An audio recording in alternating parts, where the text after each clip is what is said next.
Hi, I'm Susanna Bowling, and this is the Times Square Chronicles. And today we're interviewing David Rothenberg. He's written a brand new book called Manhattan Mayhem, and it has 18 stories telling us of different events and things. David's career is extensive, and we're going to let him tell you about it because it really is eclectic. Um, we're with David Rothenberg. Hi, good morning. Good morning. So tell us a little bit about your career because it's incredibly eclectic. Well, it's also very long because I'm the oldest person you probably talked to. I came Maybe to not. pardon me. No, maybe not. I, I I was a sports writer in high school and college. I thought I was going to be a sports writer, and I came to New York and I decided I wanted to work in the theater. Got a job with a press agent, and accelerated. It was obviously where I fit. That's what I wanted to do. I had an aunt who said, "Make yourself indispensable. If that's what you want to do, make yourself indispensable. Your work performance becomes your resume." And within a couple of years, I was working for top press people. Then Alexander Cohen, the producer, hired me to handle all of his shows out of his office. And then I opened up my own office. And I mean, I can tell you some of the shows I worked on: the Richard Burton Hamlet, Beyond the Fringe, Hair, Harold Pinter's The Birthday Party, Tennessee Williams, two of his plays, Night of the Iguana and Slapstick Tragedy. Oh, But wow. but everything changed in 1966 when I read a play that was sent to me by a Canadian critic, uh, Nathan Cohen, and he said, "This play will never get done in Toronto. Maybe somebody in America will do it." And I read it, called Fortune in Men's Eyes, a play about a kid who goes into a jail and gets raped his first night. It was very tough theater, but very, very passionate play. I gave it to several producers and they all said, "Nobody's going to come see this. It's a good play." And I said, "Well, I'm going to do it then." And I met the playwright and found out it was indeed his story. That was his Wow. experience. He was 40. John Herbert was about 40 when I met him. And he said he went into jail for 6 months when he was 16. And he said he had never gotten in trouble again, but because that 6 month stint, he was never able to, for lack of to be all inclusive, get a job on the books. He had to hustle. He played pianos in bars and was a barker in a circus. Anyway, um, I thought the play was passionate and profound. It was about a kid who gets attacked, but by the end of the play, 6 months later, he's ready to get even with the world for what's happened to him. It's a play about how this prison system takes a boy who's ostensibly innocent and makes him a criminal. So when I decided to do the play and raise the money, the actors wanted to go to a jail to authenticate their performances, and we went out to Rikers Island. And that's in my head. I became an activist then, I think, because um, I saw the futility of it. I saw a teenage boy sitting there staring into space, and my initial reaction was, whatever put them there, how are they going to be any better when they come out? Uh, they're coming out to us. They're there because they've done something bad, wrong, unlawful, who knows? But they will. They're just sitting there staring into space. I later learned that they were mostly on Thorazine. But Oh, the play went on with wildly diverse critical response. Jerry Talmer in the Post compared it to the De Sica realist movies like Bicycle Thief. And Norman Nadel in the World Telegram said, "Unless you're obsessed with sodomy, there's no reason to see this play." So we ran the gamut. And the Village Voice said, "Isn't it funny? After all these years, I can remember the reviews." The Village Voice, but I did Michael Smith in the Village Voice, a full page review when the Voice really had a packed a wallop, said anybody who's offended by this play should direct their anger at the reality it mirrors. And that was very heavy duty. And a few weeks after the play opened, a professor at St. John's University contacted me and said he was going to bring some students in his sociology class could they stay after and talk with the actors, which was right up my alley. And we invited the entire audience to stay. And You were the first talk back. yeah, talk back. And it wasn't very prominent in those days, 67. It was the audience all stayed because it was the kind of play that people really wanted to talk about afterwards. And there was a lot of buzz. And then this man challenged, said, I don't buy it. I think it's far-fetched. And from the back of the house, a guy stood up and said, well, if my 20 years counts for anything, you wouldn't be able to watch what happens to us. And I said, come on down. And Pat McGarry, first, other than the playwright, John Herbert, Pat McGarry, the first formerly incarcerated man I would meet. And he mesmerized the audience for an hour. And we went across the street for coffee. And I said, Pat, you got to come back and do this next week. And he said, oh, everybody knows all this. I said, no, they don't. I don't. And I'm trying to stay pretty hip about what's happening in the world. And he said, well, I did white time. You got to get a black guy too. And I said, white time and black time? He said, oh, yeah, Rikers Island, when I was there, they had white wings and black wings. And I said, well, I don't know anybody. And he said, well, I know a guy. He said, I work in a tailor shop. And this customer that comes in, we don't talk about it, but we read each other. And he came back the following week with a man named Clarence Cooper. And it was exciting. And it was, it was the 60s when things were happening. The civil rights It was movement, the live. anti-war movement, the feminist movement, the gay movement, everybody was on the move. And this was an invisible population because I'll explain. I called Cy Peck at the New York Times, and he was the arts editor at the time, and he sent a reporter, and the headline said, "The drama continues after the curtain falls." And it talked about how guys who had been in prison are talking to an audience, and we're doing it every Tuesday night.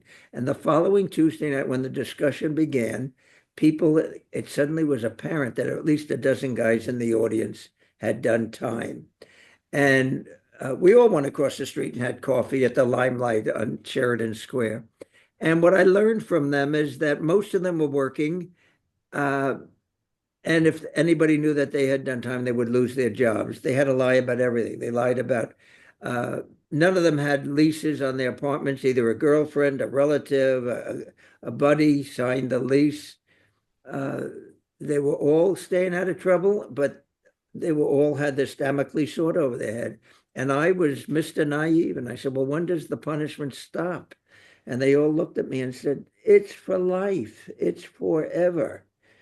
And I said, that doesn't seem fair. You guys are trying to make it. So what happened is these guys kept coming back every week and bringing relatives because they wanted family to see what they had been through, the mirror of prison. And Mm. one night at the theater, I said, we have a nucleus of an organization. Through your lives, through your stories, we could educate the public, the media, and politicians. I had no vision beyond that. So 16 people gave me $2 and we opened up a bank account and we called it the Fortune Society from the play's title, which, Susan, if you know your Shakespeare, one in disgrace with fortune in men's eyes, I all alone be weak, my outcast state. So our roots are Shakespearean. And my theater office was the headquarters, and I thought I would be working. I was the press agent on Hair and Fortune in Men's Eyes and The Boys in the Band and Harold Pinter's birthday party. I thought that was my life, and this would be an aside. And the But plays you picked were pretty controversial and pretty cutting edge for the time. yeah, very. And this was our office was 46th Street and Broadway, Mm. 1501 Broadway. It's where the Marquis Marriott is now. Oh, I know And it well.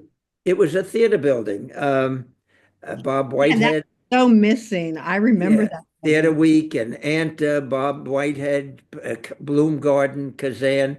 I mean, every office was a theater person. And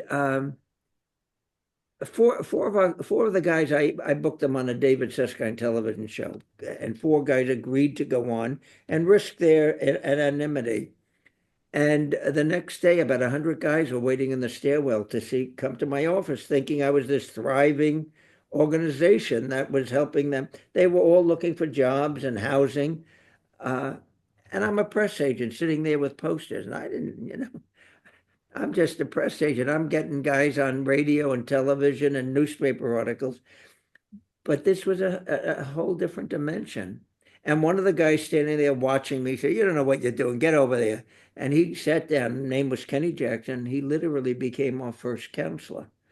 And the need was so great that the people coming into my office would define what the organization became. And now, 57 years later, me, long retired but an active volunteer, has a staff of 600, an annual. Wow. We have five residents, a six opening. 1,000 people tonight will be sleeping in Fortune Society beds who would otherwise be homeless. Of course, 50% of the people coming out of prison have no place to go.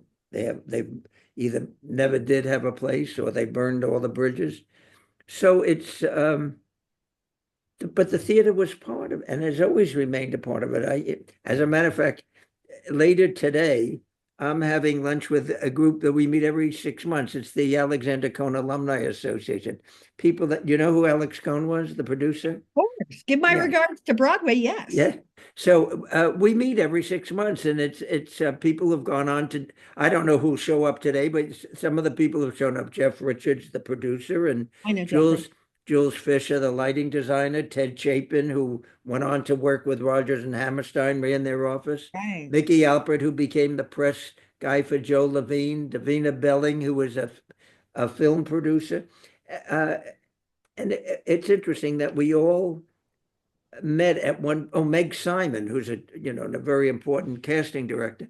We all started as we all met at one point or another working for Alex, who we had a great affection for, and we just reminisce and tell war stories about people that we knew and where they've gone, and I have a question. Did pardon you ever, me. yeah.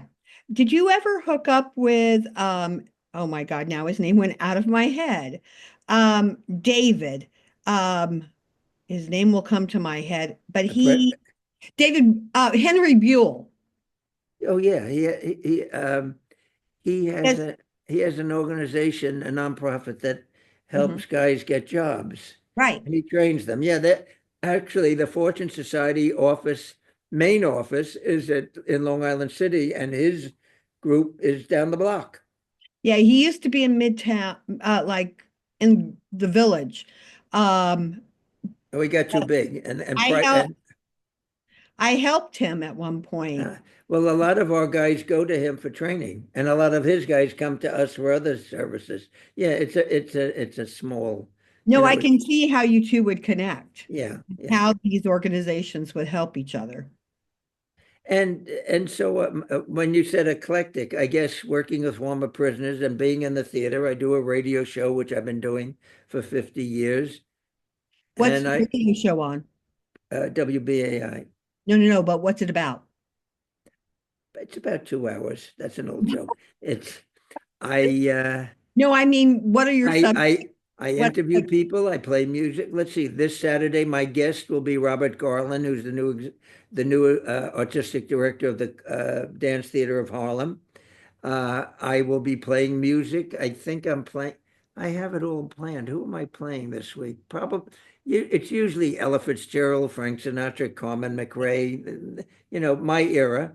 And then and I do political and social commentary. Um, oh, you're like my podcast because on my podcast, it's like right now we're doing Women's Month and we're extending it into April because there was more than just four women to highlight. But it it's always like what strikes me at the moment. Yeah, And and what well, listen, if you're working in the theater, you're affected by what's happening in the world. If you're dealing with people coming out of prison, what's happening in Washington, Albany, and City Hall has an impact, and you can't separate it. And so, and I don't want to separate it. I want to be a part of the world. I don't want to be insulated. it sounds like because of your organization, what the rules and regulations were for prisoners getting out. back then as compared to now has changed drastically. Well, and I like to think we were part of it. Certainly in New York, when we began, the rule was if you came out of prison, you couldn't associate with known criminals, which meant guys would stand at the front of my door and say, I can't talk to anybody that's and And our that's count and ridiculous. our counselors. So I said it's like having an AA meeting and telling people that are alcoholics they can't come. So the National Council on Crime and Delinquency set up a meeting with us and Russell Oswald, who was the commissioner of parole at the time. Later was the corrections commissioner during the Attica prison uprising. But Right. he met with us and me and two of our guys who had formerly incarcerated, and he changed the rule and he said, but they can't social. The guys can come to your office for help, but they can't socialize. Well, That's then, ridiculous. well, then the press agent and me came out. I got six of us went down to Howard Johnson's. Each one sent it a different table. We called I alerted the press that these men cannot associate with each other even though they're all in the same organization. Well, They can work together but not socialize. Well, it was such an embarrassment that they changed that too. And they said, I mean, the point was to prevent crime, and we were working, the way human nature, though, you talk but to somebody, you're going to socialize. more important than that, we were working with people to restructure their lives so they could reclaim it, so they wouldn't go back into the life of crime, and they were making rules that made it tougher for us to reach people, and so they realized that it just was absurd that men and women were and our guys and women were going on radio and television by then and speaking out for themselves. And people say, and the misconception, well, I'd like to have this guy over for dinner. This woman looks like she'd be a good friend. She could babysit for my kids. Well, because people have stereotype notions. When you put that's the most important thing we did. We put a face on a population that was invisible. And I think now, that's yeah, amazing. I yeah. mean, because again, prison is supposed to be about rehabilitation, and yet it Oh, oh sounds no, like no. it's anything but. Well, one of the things I've said as the years went along is first thing we have to do is undo the damage of prison, and then before we can get to the reasons why people went there in the first place, the great well, I've said prison is an exercise in institutional futility because people have to learn how to survive in that environment and never confronted with what got them there. So in the meantime, they're learning to survive in a violent subculture without ever dealing with the reasons they got there. So it's I've by meeting the men and women coming out, who are people who become not my only my work colleagues, but my close friends. I'm godfather to half a dozen men or women's children. I mean, we're in their lives. You're it's present. it's no different than my theater friends, and of course, all my theater friends have gotten all involved, and they know formerly incarcerated people. And then along the way, when our first residence opened, the Fortune Academy, the Castle. I ended up writing a play with four of the people and directing it, and it played off Broadway for a year. It's called The Castle, and it's their dramatic telling. And I got the format is right out of Eve Ensler's The Vagina Monologues. People sitting on a stool relating their lives. I interviewed formerly three men and a woman who would be in prison, and uh, we did it off Broadway at the New World Stages for a year. In 15 years ago, we're still doing it. We did it. We do it at colleges, churches, conventions. We're going to be at a convention in Purchase at Manhattanville College in May. We're going to be at the women's prison at Bedford in a few weeks. We just did it at the Ethical Culture Society. We've done it at the University of Wisconsin. We did it for parole officers in Florida. It's so the theater, and I've I've kept my toe in both. Also brought you into politics, didn't it?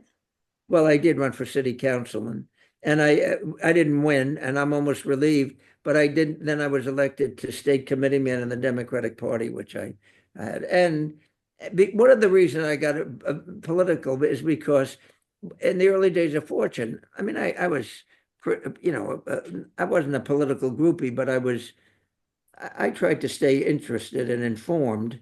And a lot of the dead ends we were facing in with restrictions, with people coming out of prison, we had to find political people, and we found very supportive.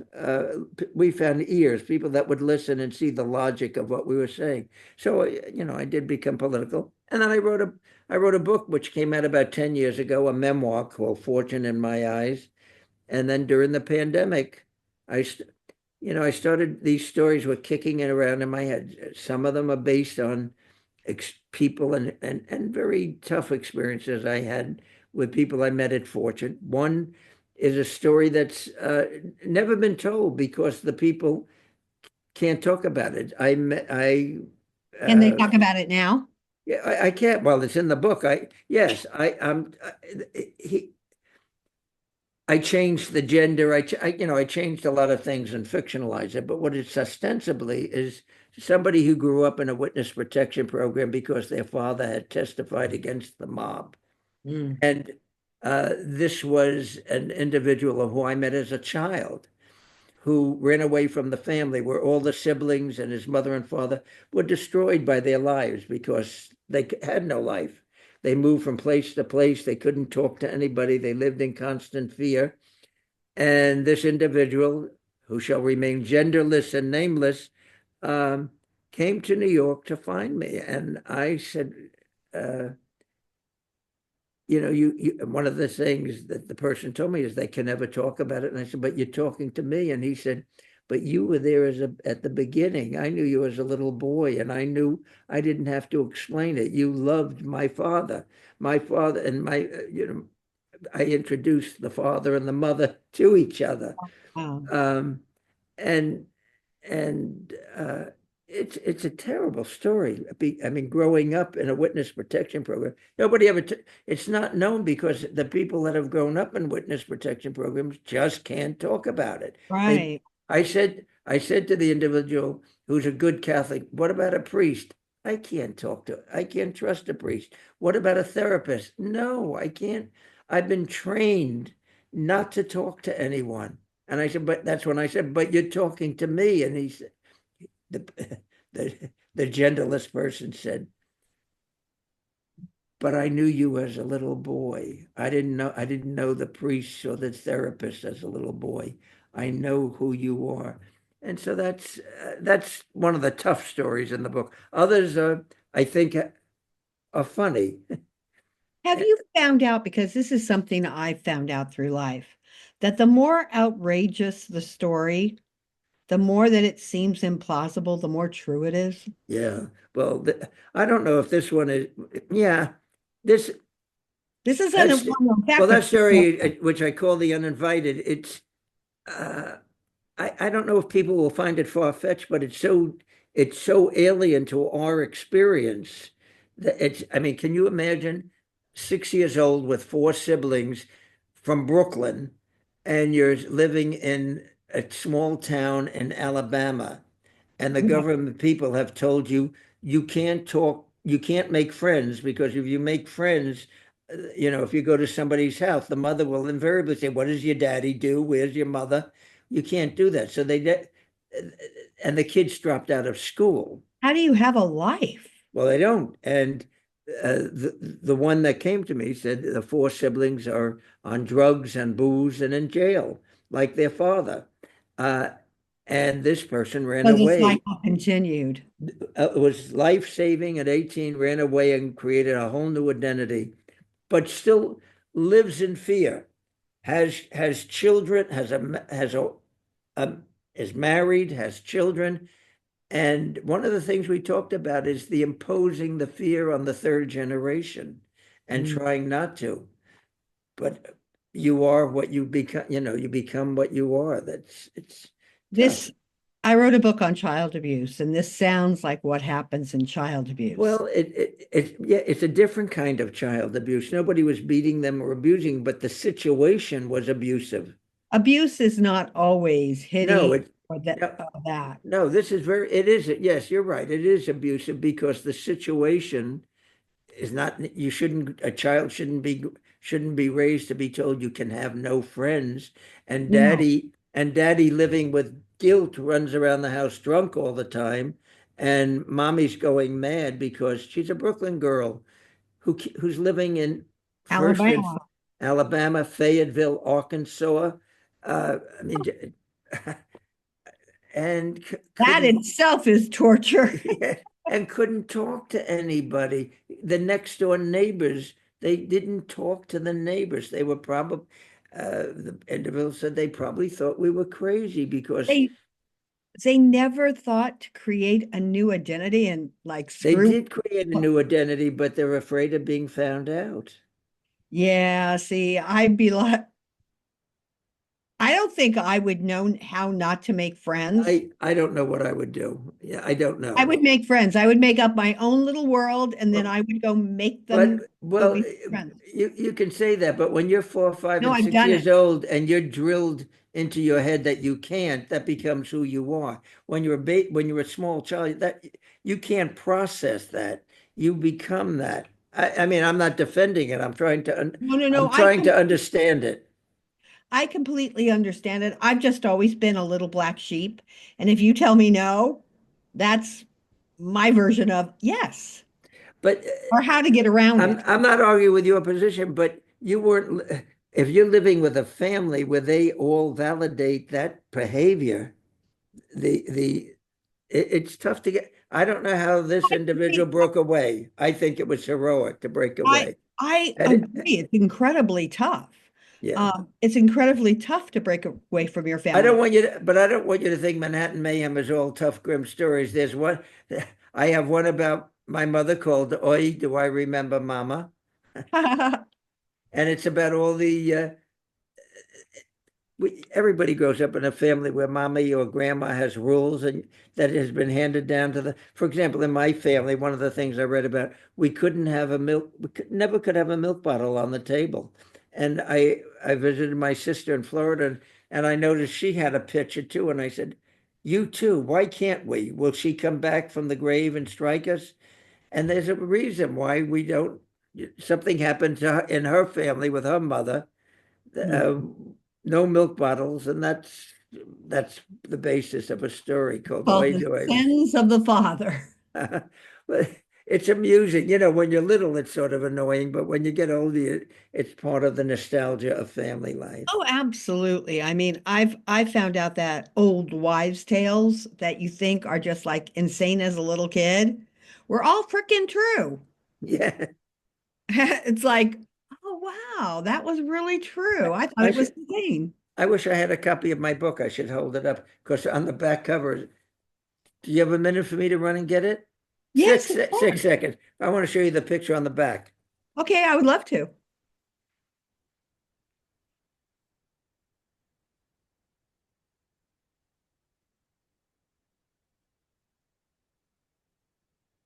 This is the front cover, Manhattan Mayhem. But I decided to put a picture. That's me at 14 with my dog Rusty. I I love it. decided You somebody look said like every Leave It to Beaver. huh? You look like Leave It to Beaver. Well, everybody said, you should have a picture as you are now. And I said, no. Yeah, no. I was I was the little boy in me still stays there. I may not look like a little boy, but the, none of the things that the innocence of children, it's Oh, tough to lose. I think that's what makes you who you are and great. And the fact that you want to help others that were not in your own circumstances, but you saw a need for something and knew how to fix it or Well, knew how to make that wheel start rolling. yeah. Thank you. I So guess I think it's it's great to show the little boy. I can't believe that's me, but look at Rusty. Can you see my dog, a little collie? Pull it back a little, please. Can I see a dog? That's her.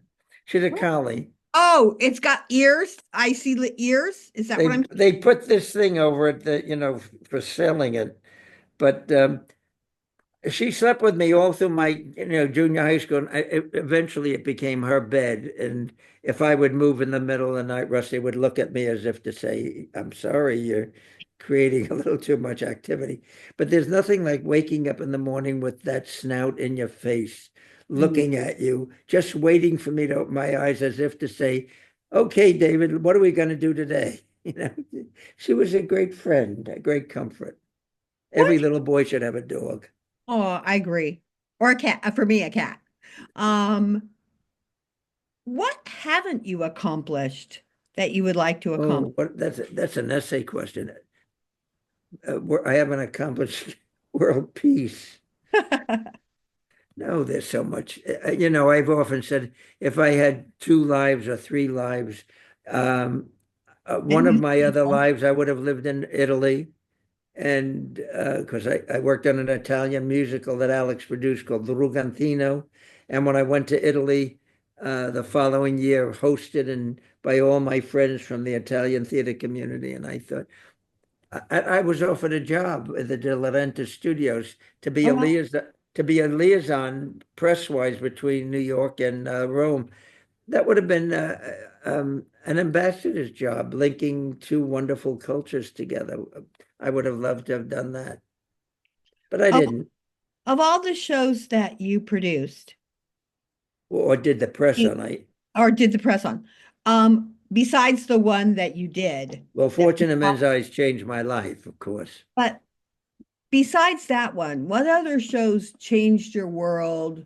You were really glad you worked on. Well, Memories. Viet Rock, which I produced, it was Megan Terry's play. It was too early in the Vietnam War. It was in '66, and it was a very strong play against the war in Vietnam. If we had opened 2 years later, the critics wouldn't have been so unpleasant. The audiences loved it for the previews. Interesting thing is that when we were in, do you have a minute? This is an interesting story.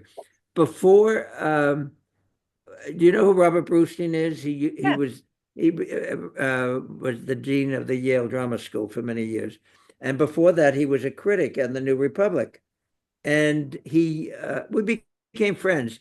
And right before when he went up to New Haven, he was going to open a Yale in the fall of '66.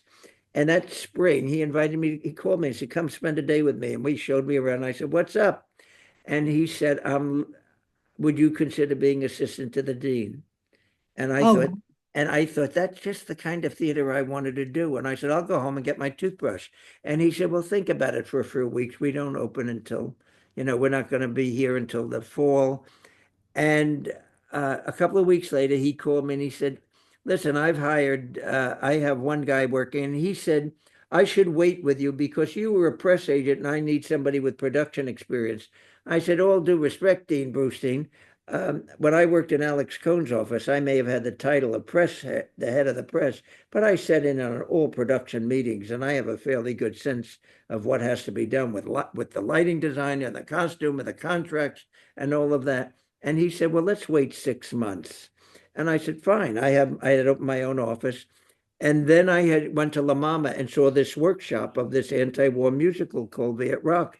And with my friends, Jordan Charney and Nancy Cooperstein, we decided to produce it. And we had a backers audition. And I called Dean Brustein. And I said, come down and see this. And he saw it and he said, I was going to open my tenure at Yale with a Chekhov play, but I want to open it with Viet Rock. And the irony is, he didn't hire me because I didn't have production experience, and he had to go into negotiations with me to get the rights to do it, to open his tenure as the dean of the drama school was our production of Viet Rock, which played at Yale and then came off Broadway. And I always found it of great irony. And of course, by then, I had already optioned Fortune of Men's Eyes, and I wasn't ready to go to Yale. Um, had he made that I decision took a swing. earlier, had he made the decision earlier and not listened to his one guru who miscalculated my experience, I would have been at Yale. Fortune of Men's Eyes would have never happened, and I would have been talking to you about the groves of Academe. So the universe had a plan for you I and guess. made you wait. So for my final question, what would you like audiences to take away from Manhattan Mayhem and from your life in this interview? Well, at this point in my life, because I'm the oldest person of every room I go into, and people say, "Oh, you can't be 91." I would hope people You don't re seem it at all. well, but that's the point. I hope people would reconsider what they think 90 is. It's not, have as a society, we tend to write off the elderly. And We I do.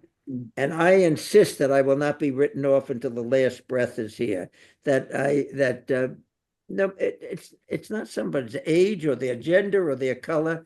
Focus on who they are and what they have to say. And in this particular case, I'm very old, which means, and that's people say, don't say you're old. And I say, but I am old. Okay, What I hate to say this, but we have to end it because our time is off. But I am my so, time isn't up. I'm going to keep going. you're like the Energizer Bunny. I am so grateful that you came into our Zoom, Thank that you. we can share who you are with our audience. I'd love to thank you very much for being with us. I'm Susanna Bowling, and we've been with David Rothenberg.